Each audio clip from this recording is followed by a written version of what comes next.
الأخوات الكريمات، الإخوة الأكارم، الشعب التونسي، السلام عليكم ورحمة الله.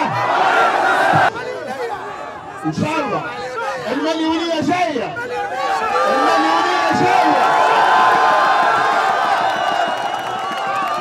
ومش تجي من كامل تراب الجمهورية،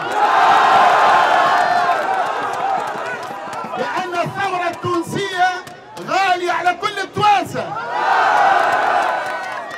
هل مستعدين باش ترجعوا للنظام السابق؟ هل فما إمكانية باش الأزلام يرجعوا للحكم؟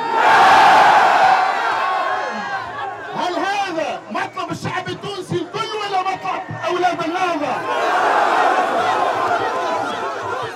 كل الشعب التونسي ما يقبلش، مش مستعد يقبل باش يرجعوا الأزلام يحكموا تونس كما كانوا يحكموا فيها قبل.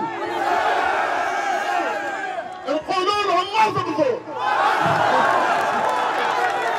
نقولوا لهم ما ضبطوا.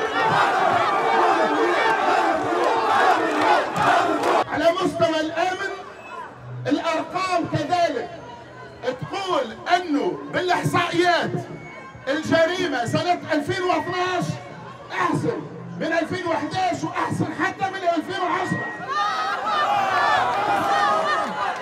فالبشاره